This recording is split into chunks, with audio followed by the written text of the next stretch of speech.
Assalamualaikum warahmatullahi wabarakatuh.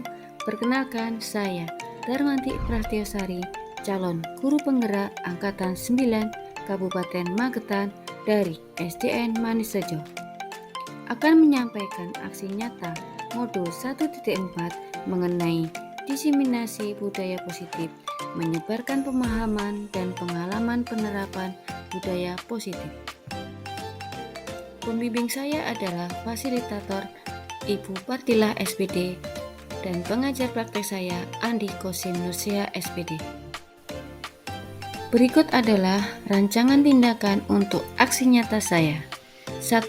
Latar belakang. 2. Tujuan. 3. Tolak ukur. 4. Lini masa tindakan yang akan dilakukan. 5. Dukungan yang dibutuhkan. Yang pertama adalah latar belakang. Membuat prakarsa perubahan berupa praktek disiplin penerapan profil pelajar Pancasila agar tercipta budaya positif. Adapun tujuan, 1. Membuat agar murid terbiasa dengan praktek disiplin penerapan profil pelajar Pancasila dalam kesehariannya dan diterapkan di kelas. 2. Menumbuhkan budaya positif. 3. Mewujudkan pembelajaran yang menyenangkan dan berpihak pada murid. 4. Mengajarkan murid mencari solusi dari suatu masalah. Dan yang ketiga adalah tolak ukur. 1. Semua warga sekolah berkolaborasi dan bekerja sama demi terwujudnya disiplin positif sesuai dengan profil pelajar Pancasila. 2. Semua warga sekolah menunjukkan disiplin positif sesuai dengan profil pelajar Pancasila. 3. Keyakinan kelas secara konsisten dilaksanakan. 4. Terjadi perubahan perilaku. 5. Suasana kelas lebih menyenangkan. Tindakan selanjutnya yaitu lini masa yang akan dilakukan. 1. Mendiskusikan mengenai rencana keyakinan kelas dengan kepala sekolah dan rekan sejawat. 2. Menyusun pembuatan rencana kesepakatan kelas. 3. Menentukan waktu pelaksanaan. Selanjutnya yaitu dukungan yang dibutuhkan. 1. Bahan dan alat. Laptop, infokus, papan tulis, alat tulis, dan HP. 2. Kepala sekolah dan rekan guru bersama berkolaborasi mewujudkan budaya positif di sekolah. 3. Murid pusat pembelajaran bersama guru berkolaborasi mewujudkan budaya positif di sekolah. Yang terakhir yaitu orang tua, melanjutkan disiplin positif dan pembiasaan positif ketika di rumah. Berikut hasil diseminasi yang saya lakukan di sekolah saya, SDN Manisrejo.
Bismillahirrahmanirrahim. Assalamualaikum warahmatullahi wabarakatuh. Waalaikumsalam warahmatullahi wabarakatuh.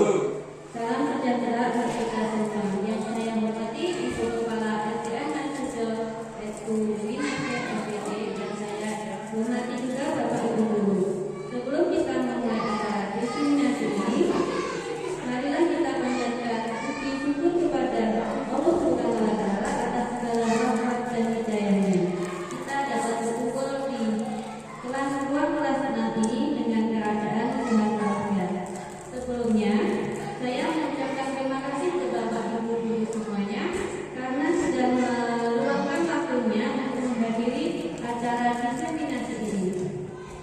Ibu, di sini saya bukan ingin menggurui, saya itu hanya ingin sharing tentang materi budaya positif yang saya dapatkan di keluarga guru penggerak. Di sini saya hanya melaksanakan kewajiban saya, yaitu amanat saya sebagai calon guru penggerak. Tugas kami di sini untuk menyampaikan informasi, diseminasi kepada rekan sejawat yang ada di lingkungan sekolah. Kemudian saya izin di sini untuk menerangkan diseminasi penerapan budaya positif. Untuk itu sebelum kita mulai diseminasi tersebut, saya mau mengajak Bapak Ibu untuk SBG terlebih dahulu biar lebih semangat dalam mengikuti diseminasi hari ini. Terima kasih. Sebelumnya saya minta Bapak Ibu dulu untuk berdiri karena ini membutuhkan ruang gerak yang cukup untuk. Terima kasih.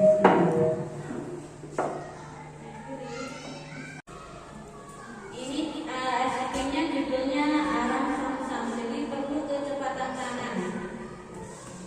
Ya, Bapak Ibu. Ya. Ada satu dua levelnya.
Oke Bapak Ibu, sudah semangat? Semangat! Semua ya? Ya, sekali. Nanti dibelikan. Paling gede lah. Mari kita mulai aksi nyata diseminasi budaya positif menyebarkan pemahaman dan pengalaman penerapan budaya positif. Perkenalkan, sebagai fasilitator yaitu Ibu Fadilah SPD dan pengajar prakteknya adalah Bapak Ani Kosentosena SPD. Bapak Ani ini adalah guru SMP dari Padi 1, kemudian dengan Ibu Fadilah adalah kepala dari TK atau PAUD di Ponorogo.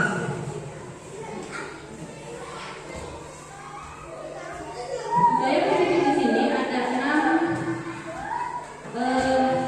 materi, yaitu 1 disiplin positif dan nilai-nilai kebajikan universal. Kemudian 2 teori motivasi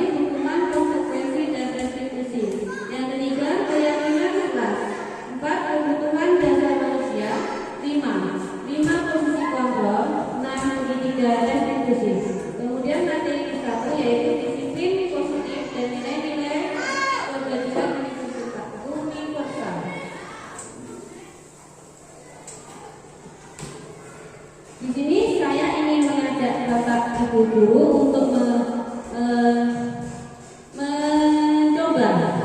cobalah buka. Ada 2 kelompok, satu kelompok 2 orang, yaitu satu pasangan. Apa mungkin ke depan Pak tarik dengan Pak Dejo, bisa ke depan. Minta tolong. Semangat. Di sini Anda adalah A.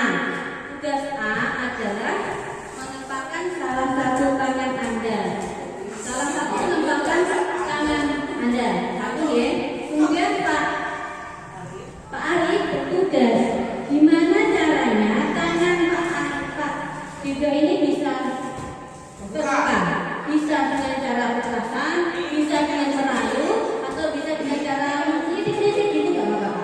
Gimana caranya tangannya Pak Dido ini bisa terbuka? Itu menandakan apa? Mencoba untuk membuka kepala tangan tersebut. Bisa dicoba? Bisa? Dalam waktu 2 menit caranya bisa membuka. Pak Dido harus mempertahankan harga diri itu karena di situ ada apa yang bayangkan di situ yang berharga buat Pak Dido. Bisa Pak? 1, 2, 3. Ayo sudah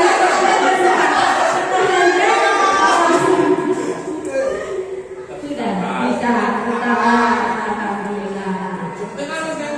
Iya betul. Bisa membukanya kan dari diri kita sendiri, kesadaran kita, pengetahuan kita terbuka untuk semua orang kita. Begitu Bu. Ini ya, kemudian jawabnya kenapa Pak Dejo tidak bisa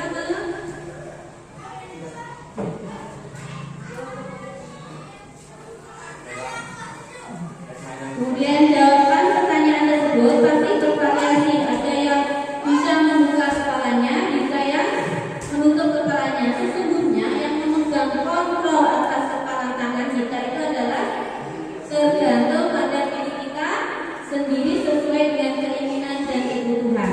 Jadinya harus kekeh dengan keinginannya. Kemudian di sini makna disiplin, yaitu di mana ada kemerdekaan, disitulah harus ada disiplin yang kuat. Sesungguhnya disiplin itu bersifat self-disiplin, yaitu kita sendiri yang bertanggung jawab atas diri kita. Tetapi ini sama saja, sebab jika kita tidak memiliki kemampuan untuk mendisiplinkan diri, maka orang lain yang mendisiplinkan kita. Dan kondisi seperti ini harus ada dalam keadaan merdeka. Itu termasuk kutipan dari Ki Hajar Dewantara. Kemudian makna dari disiplin positif. Kata disiplin sering dihubungkan dengan hukuman, padahal itu sungguh berbeda. Disiplin positif adalah cara penerapan disiplin yang bertujuan untuk menumbuhkan kesadaran dalam diri tanpa harus memberikan hukuman atau panis atau penghargaan atau reward. Kemudian di sini ada makna disiplin dari disiplin biasa dan disiplin positif. 1. Dikendalikan oleh motivasi eksternal. Kemudian disiplin positifnya dikendalikan oleh motivasi internal dari dalamnya. Kemudian adanya hukuman dan reward. Disiplin positifnya adanya konsekuensi logis atas setiap tindakan. Yang ketiga, fokus pada perilaku. Kemudian disiplin positifnya fokus pada keyakinan karakter. Yang keempat, peraturan dibuat oleh orang yang berkuasa. Sedangkan disiplin positifnya peraturan itu dibuat bersama-sama. Yang kelima, ketaatan jangka pendek.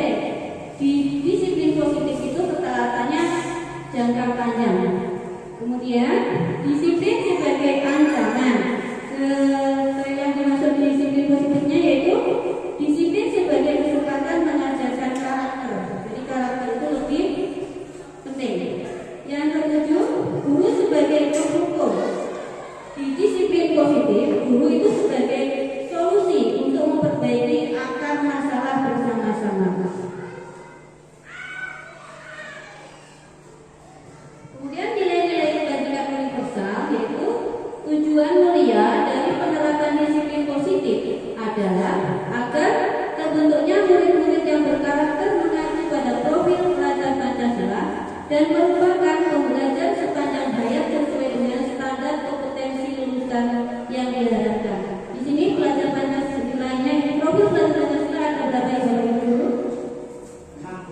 Nah, bisa disebutkan? Satu, beriman, ya, kemudian kebinekaan global, yang ketiga bergotong royong, keempat kreatif, kelima bernalar kritis, dan yang terakhir mandiri. Oke, masih belum nangkep ternyata. Kemudian materi kedua yaitu teori motivasi, hukuman, konsekuensi, dan restitusi. Ini materi yang menarik bagi saya. Motivasi perilaku manusia dari Diana Posen dalam bukunya Restructuring School Discipline menyatakan ada 3 motivasi perilaku manusia. 1. Untuk menghindari ketidaknyamanan atau hukuman, motivasi eksternal. Yang kedua, untuk mendapatkan imbalan atau penghargaan dari orang lain atau dalam kurung motivasi eksternal.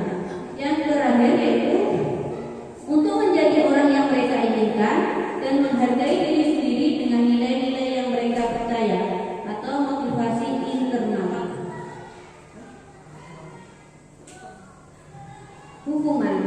Hukuman bersifat tidak terencana atau tiba-tiba.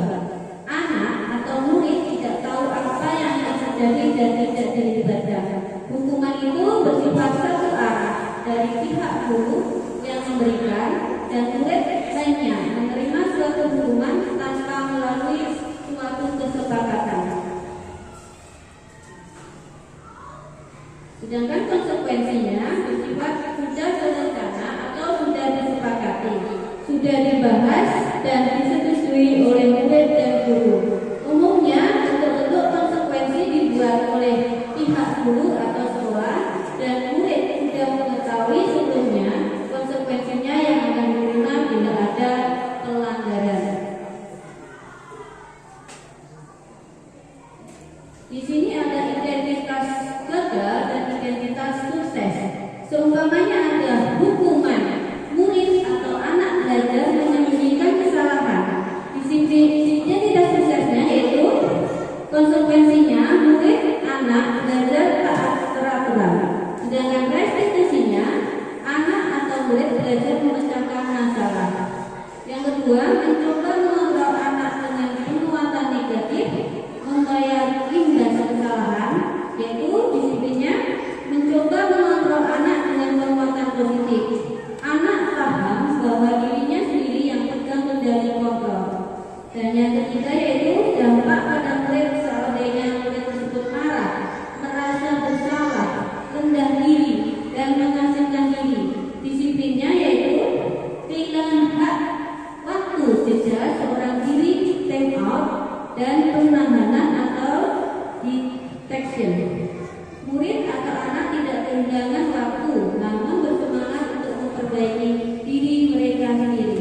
Kemudian hukuman yang keempat, tiba-tiba tidak diharapkan atau sangat melukai dari murid tersebut. Disiplinnya sudah diketahui masuk akal, berupa undangan untuk mengadakan restitusi.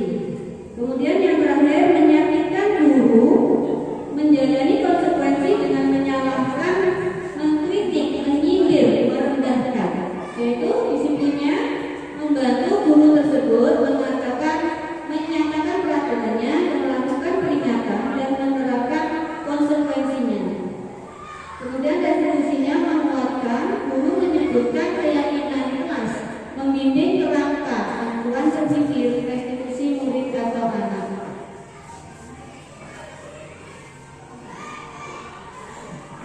Kemudian restitusi.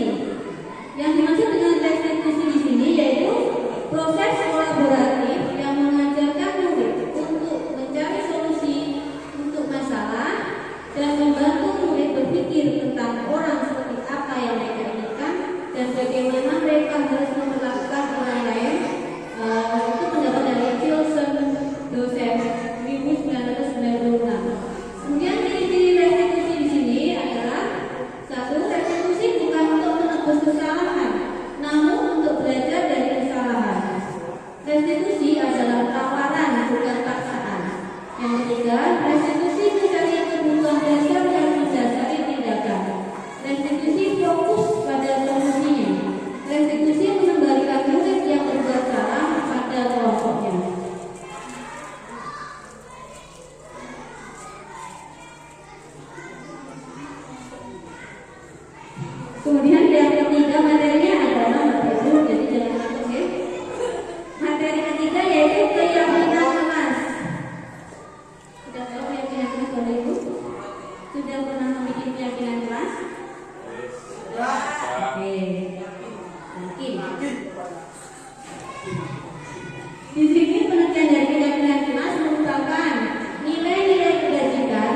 prinsip-prinsip yang disepakati secara universal oleh sekelompok orang.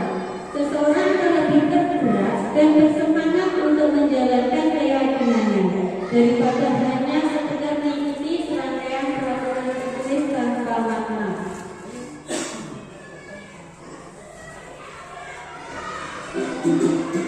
Demikian contoh dari keyakinan dari SDM Bantul, terutama sebagai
hidup kita harus mencurahkan kasih sayang dan rasa diterima antara satu dengan yang lain. Atau juga bisa di sini binatang peliharaan untuk anak-anak kucing itu biasanya mereka dengan kalau melihat kucing biasanya mereka selalu dibuat mainan. Jadi kita harus memberitahu mereka kalau binatang peliharaan itu perlu dikasih sayang dan rasa diterima sayang dengan kucing tersebut.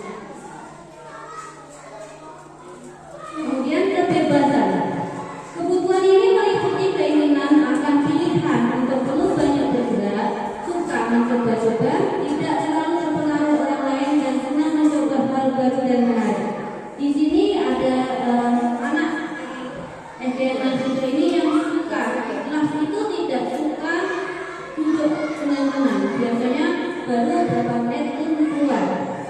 Mereka karena merasa ini di rumah bebas.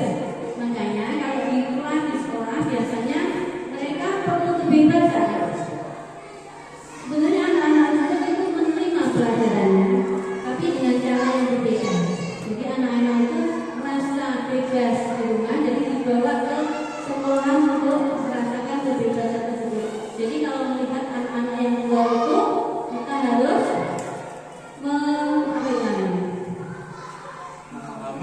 memahami anak-anak tersebut itu punya kebebasan sendiri. Sebetulnya begitu.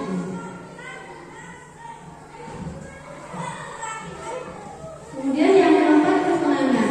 Kebutuhan akan kesenangan adalah kebutuhan untuk mencari kesenangan dalam bermain dan tertawa.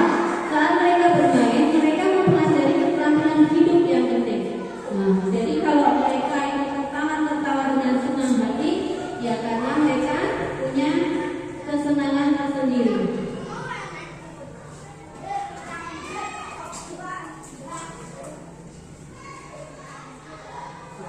Yang kelima dan terakhir yaitu penguasaan atau power. Kebutuhan ini meliputi keinginan yang dianggap dihargai, bisa membuat perbedaan, bisa membuat pencapaian kompeten diakui dan dihormati.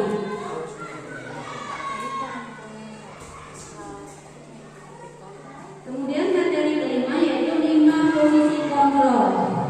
5 posisi kontrol ini ada 5 posisi guru biasanya. Mereka di sekolahan itu sebagai penghukum atau sebagai teman atau ada 5. Hingga seperti itu. 5 posisi kontrol dia dosen dalam bukunya Restitution Restructuring School Discipline mengemukakan bahwa guru perlu meninjau kembali penerapan disiplin di dalam ruang-ruang kelas mereka selama ini. Berikut ini ada 5 posisi kontrol seorang guru. 1. Sebagai penghukum. 2. Sebagai pembuat rasa bersalah. 3. Sebagai teman. 4. Sebagai pemantau. 5. Sebagai manajer.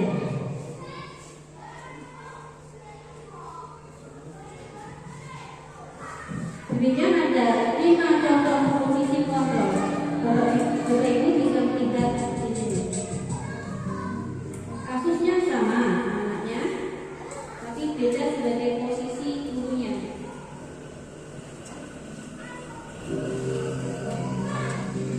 Yang pertama ini adalah posisi penghukum, sebagai posisi penghukum.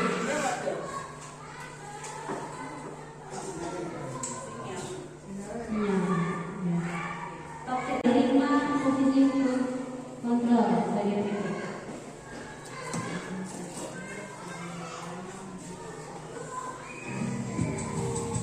Yang pertama sebagai posisi penghukum.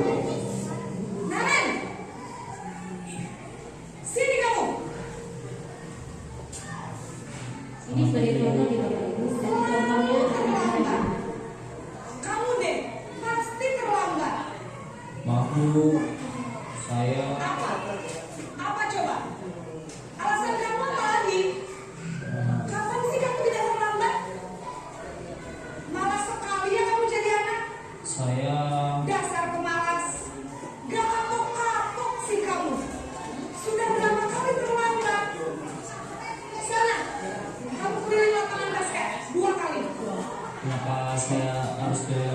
basket, Bu. Kenapa? Kamu melawan ibu? Berani-beraninya jawab. Sudah terlambat, masih berani jawab enggak? Sekarang, keliling lapangan basket 5 kali sekalian. Biar kapok. Cepat. Pergi sana ke lapangan basket. Ini sebagai di sini sebagai pendukung biasanya nada dari gurunya tersebut adalah nada suaranya tinggi, bahasa tubuhnya itu mengotot, jari tangannya menunjuk atau menghadap. Kemudian murid, kemungkinan murid marah dan cenderung mencegah dengan sikap agresifnya. Umpamanya contohnya, apabila mereka pulang ke sekolah, mereka merasa tegang dengan itu, kemudian melihat motor atau mobil bapak ibu gurunya itu, kemudian dicoret-coret itu pakai batu atau pakai paku, karena mereka merasa tegang dengan guru tersebut. Kemudian selanjutnya posisi membuat merasa bersalah.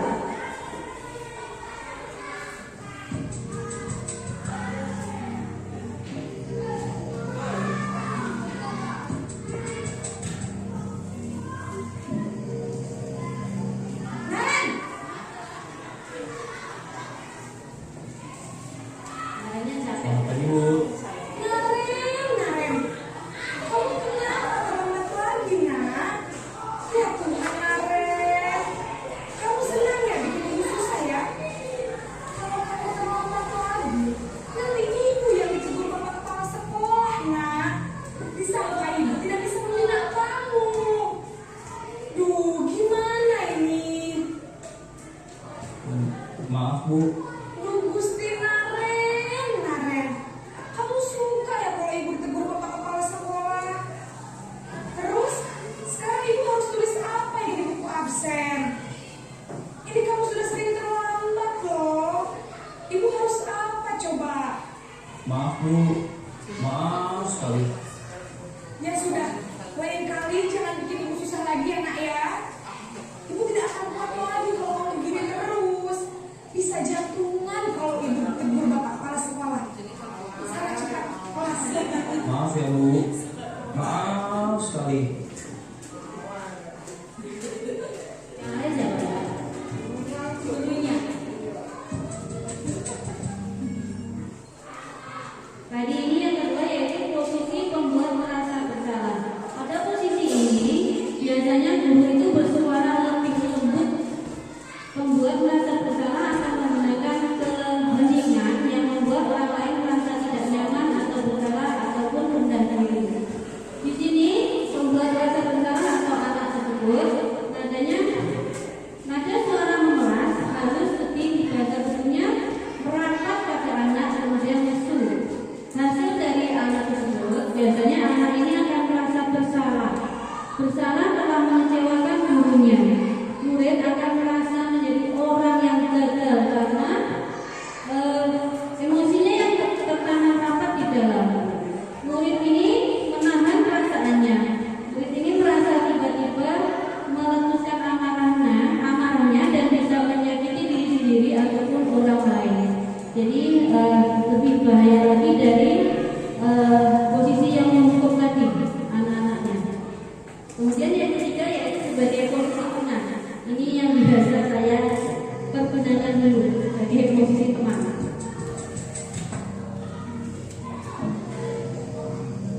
Naren!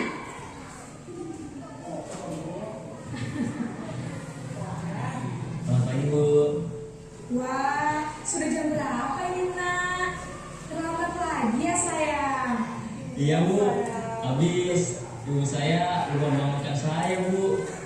Kamu malah menyalahkan ibu kamu. Kamu bukannya anak yang larinya paling kencang. Kok terlambat sih? Iya, Bu. Saya memang terlambat bangun tadi. Jadi biarpun saya lari kencang, tetap gak kejar, Bu. Ya sudah sana. Nanti lain kali larinya lebih kencang lagi ya. Biar gak terlambat lagi.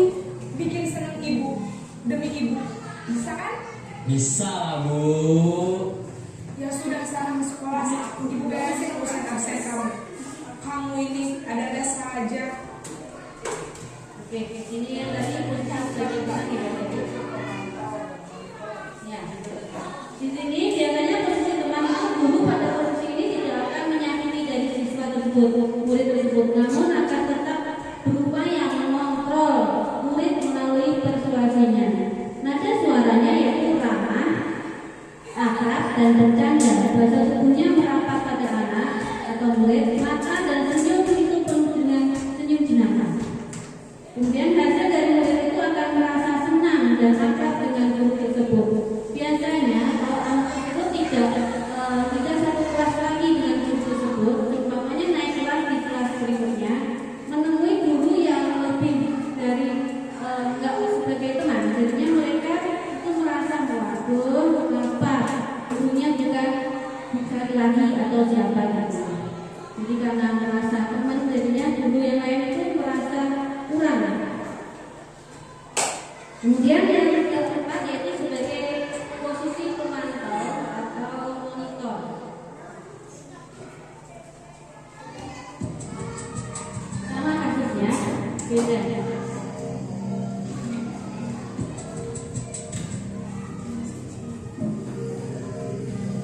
Naren,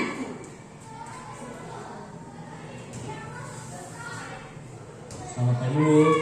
Naren, apa peraturan sekolah kita tentang jam berapa kita harus masuk sekolah, Nak? Kita harus di sekolah jam 7 Bu. Iya betul, sekarang sudah jam 7.20. Naren sudah tahu konsekuensinya jika terlambat hadir. Paham Bu, saya harus tinggal kelas pas jam istirahat selama 20 menit.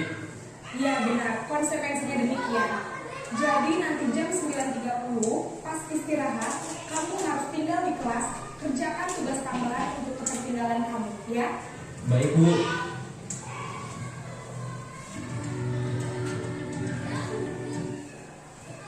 Di sini sebagai posisi pemantau, nada suaranya itu dulunya yaitu datar, bahasa tubuh yang formal. Kemudian guru tidak menunjukkan suara yang emosi yang berlebihan, menjadi marah dan membuat merasa bersalah. Murid itu dibuat tidak nyaman.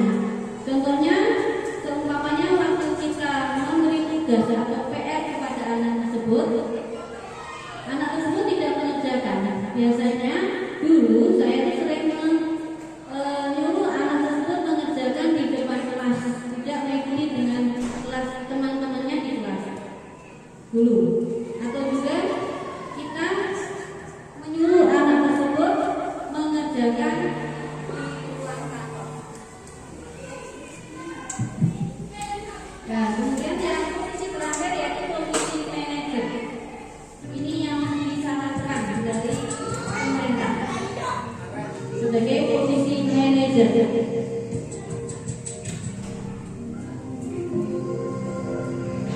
Naren, Selamat pagi Bu. Caranya terlambat sampai hari. Maaf Bu, saya terlambat. iya, sekolah masuknya jam 7, sekarang sudah jam 7.20. Jadi sekarang bagaimana ini, Naren? Maaf Bu, saya lupa setel alarm saya semalam. Baiklah, menurut kamu, keyakinan sekolah yang mana yang perlu kamu tingkatkan? Menghargai diri sendiri dan orang lain mungkin ya Bu. Setuju. Jadi, apakah Naren meyakini prinsip saling menghormati tersebut? Iya Bu, saya meyakininya. Apakah Naren bersedia memperbaiki masalah keterlambatan ini? Bersedia Bu. Bagaimana kamu akan perbaiki masalah keterlambatan ini? Saya akan coba untuk tidak lupa menyetel alarm saya Bu. Baik, kalau Naren lupa menyetel alarm di rumah, ada orang yang kira-kira bisa bantu mengingatkan tidak? Ada Bu, kakak saya, Kak Emma. Ada lagi selain Kak Emma? Selain Kak Emma, ada ibu saya. Baik, jadi yang mengingatkan Naren adalah Kak Emma dan Ibu Alia. Kira-kira akan mulai start alarm kapan, Naren? Setelah pulang sekolah, akan segera saya lakukan. Baik, jadi Naren akan setel alarm untuk bangun besok pagi dan akan diingatkan oleh kakak Dan Naren ya, ada lagi yang mungkin perlu dilakukan Naren agar tidak terlambat bangun lagi. Tidak ada, Bu. Baik Naren, terima kasih untuk kerjasama kamu. Sekarang kamu perlu kembali ke kelas untuk belajar. Baik, Bu. Terima kasih. Terima kasih. Itu yang terakhir yaitu sebagai posisi manajer. Manajer selamanya guru tersebut tulus dan tersebut tidak takut mendekat ke murid. Guru akan mengembalikan tanggung jawab kepada murid untuk mencari jalan keluar permasalahannya dengan bimbingan guru. Jadi dengan mengarahkan keyakinan kelasnya. Karena kesepakatan dari kelas itu ada peraturan atau keyakinan kelas yang harus mereka taati. Baik Bapak Ibu, hebat. Sekarang materi ke-6 yaitu segitiga restitusi. Materi terakhir. Di sini penerapan segitiga restitusi itu ada 3, yaitu 1, menstabilkan identitas, menanyakan keyakinan, kemudian validasi tindakan yang salah.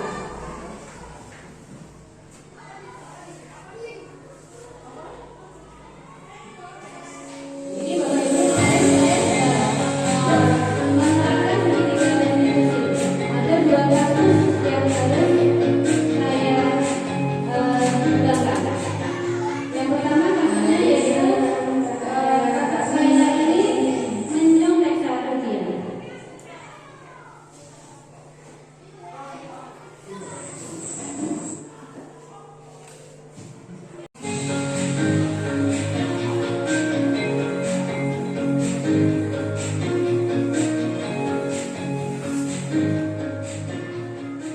Waalaikumsalam, kakak saya tak senang di sini.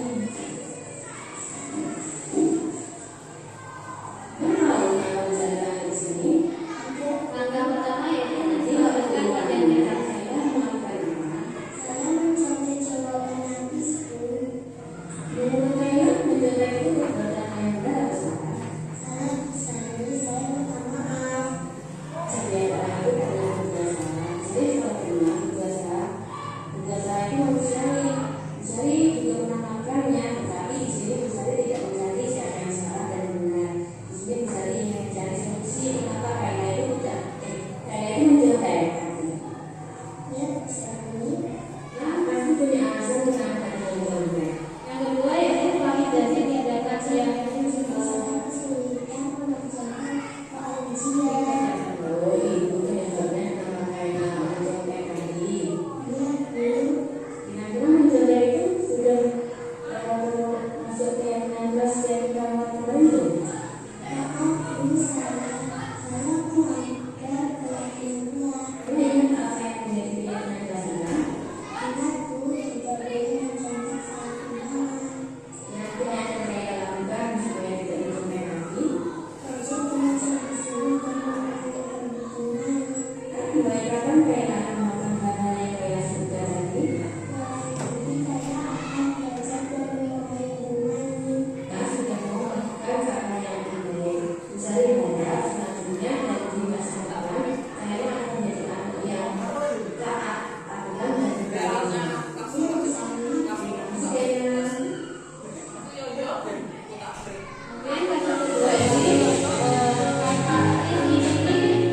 ini dalam pelajarannya akan dijalankan.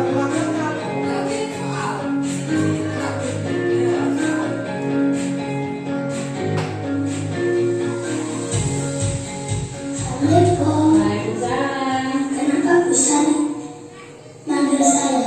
Rizky tahu kenapa bisa dipanggil di sini? Ini kemarin karena anaknya Ya, bisa saya tahu kenapa panggil di sini. Karena makan belum saat pembelajaran. Menurut Rizky, makan saat pembelajaran berlangsung merupakan perbuatan yang benar atau salah? Salah Bisari. Sebenarnya makan itu merupakan kebutuhan kita sebagai manusia. Ibu Sari pun kalau lapar juga makan. Itu sangat manusiawi. Tetapi kita harus tahu di mana, kapan, dan waktu yang tepat untuk kita makan. Pasti tadi Rizky merasa lapar sekali ya? Ya, Bisari, lapar sekali. Karena waktu istirahat saya tidak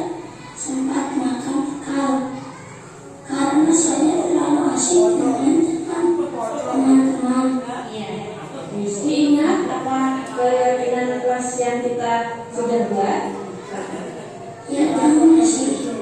Coba sebutkan keyakinan kelas kita. Datang tepat waktu, tidak makan waktu pembelajaran, membawa buku pembelajaran sesuai jadwal, mengumpulkan tugas tepat waktu, berbicara dengan sopan. Kira-kira yang Rizky lakukan saat makan dalam jam pelajaran tadi, apakah sudah sesuai dengan keyakinan kelas yang kita buat? Tidak bisa, saya salah, saya minta maaf. Di sini Bu Sari tidak ingin menghakimi kesalahan Rizky. Bu Sari hanya ingin Rizky menjadi anak yang taat aturan dan anak yang bertanggung jawab. Ya, Bu Sari, saya tidak akan mengulangi kesalahan saya. Kalau gitu, kira-kira bagaimana cara Rizky memperbaiki kesalahan yang Rizky buat? Saya tidak akan makan saat jam pembelajaran berlangsung. Saat istirahat saya akan makan bekal saya di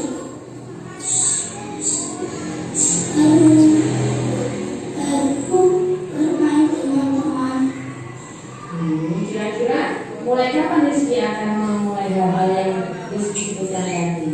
Insya Allah mulai saat ini, Bu Sari.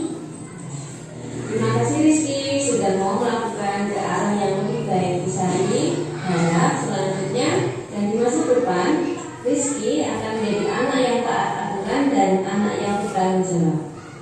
Ya, Bu Sari, terima kasih. Terima kasih kembali Rizky. Bisa kembali ke kelasnya ya. Ya, Bu. Ingat loh ya, nggak boleh makan di kelas. Ya, Bu Sari. Demikian dari yang ini tidak ada diskusi. Kita harus mencari solusi dari permasalahan anak tersebut. Penerapan budaya positif di SDN yang sejauh. Gendong tas merahmu di pundak. Selamat pagi semua, menantikan dirimu di depan kelas. Menantikan kami, buku saya.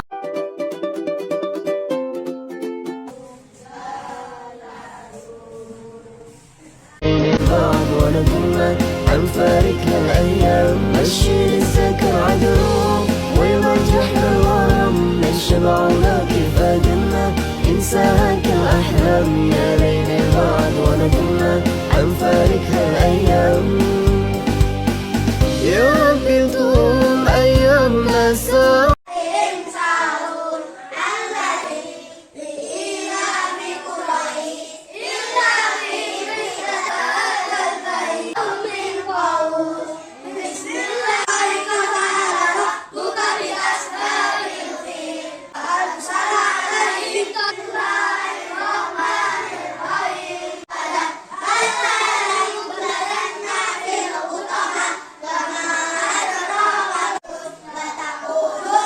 The fun knew it, I was holding on the doors, holding your hand, getting all the way just as fast as I can. Calling you up, asking what you're doing, girl, before I knew it. Yeah, I used to be the guy, talk about the time, and turn it into ever since I met you. But I ain't gonna lie, I kinda like this table for two with you. Yeah, I was drifting round, from town to town, loving every time I sit and settle down. But you turned that around, so suddenly I never knew. Yeah, it's true. I'm gone tonight. The ground beneath my feet is open wide. The way that I've been holding on too tight.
take you home.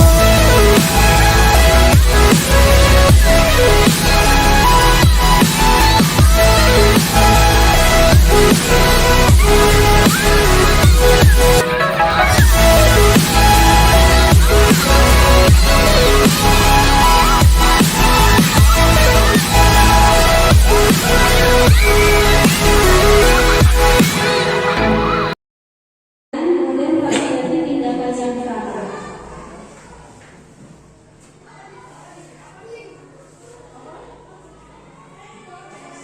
Ini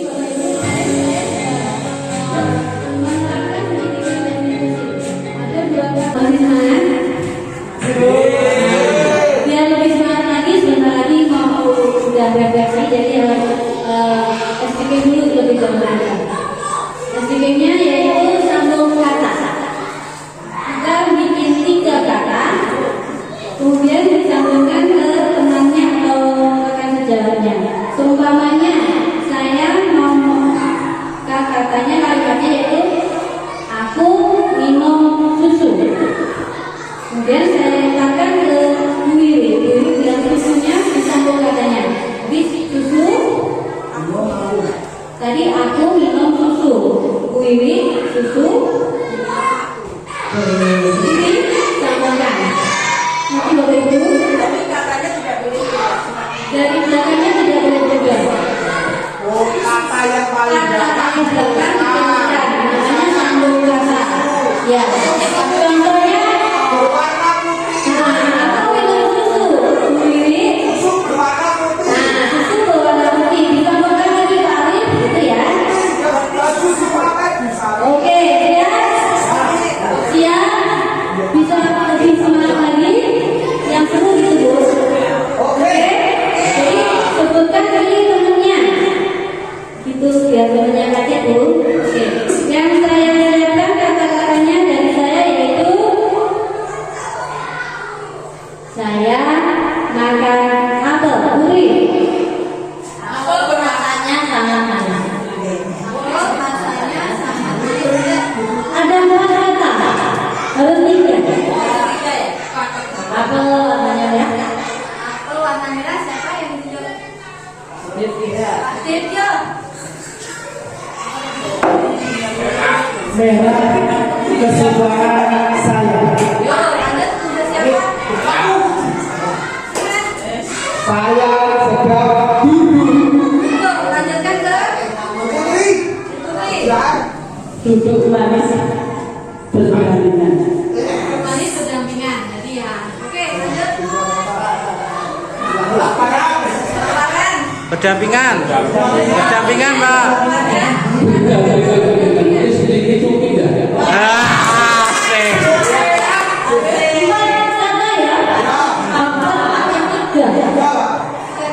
Pendampingan.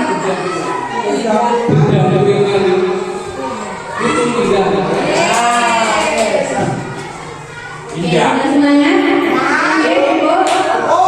Oke, yang terakhir yaitu refleksi. Saya lanjutkan ya materinya.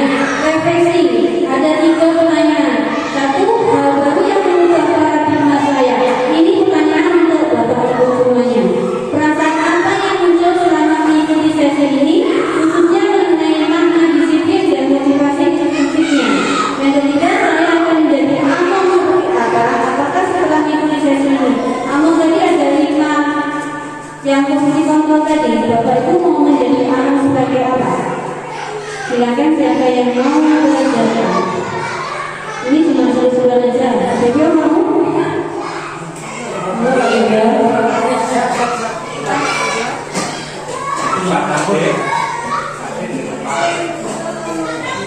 Hal baru yang mengubahkan hidup saya yaitu bagaimana mengajar siswa di kurikulum merdeka. Perasaan apa yang muncul selama mengikuti sesi ini? Perasaan saya gembira dan senang karena mendapatkan ilmu baru. Yang ketiga, saya menjadi among yang seperti apakah setelah mengikuti sesi ini?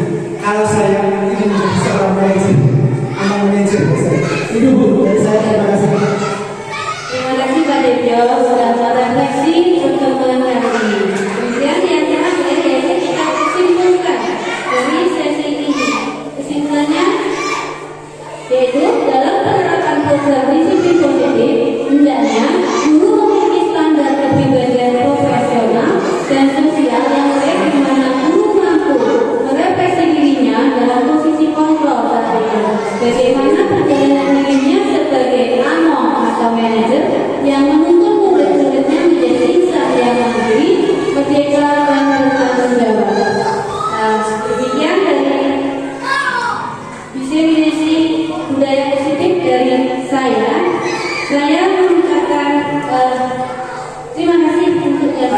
Bapak Ibu.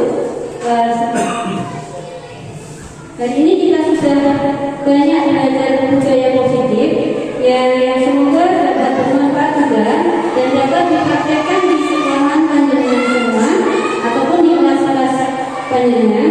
Saya ucapkan terima kasih kepada Bapak Ibu guru hebat yang sudah mengikuti destinasi ini. Kemudian saya punya pantun untuk itu. Cakep. Sebagai panitia, Ombrong. saya pantun Bapak Raja Senden tapi cantik. Kecil ini naik perahu, jalannya menuju sekali. Saya selaku pemateri mohon pamit undur diri. Wassalamualaikum warahmatullahi wabarakatuh. Waalaikumsalam warahmatullahi wabarakatuh. Terima kasih. Salam guru penggerak, tergerak, bergerak, menggerakkan. Wassalamualaikum warahmatullahi wabarakatuh.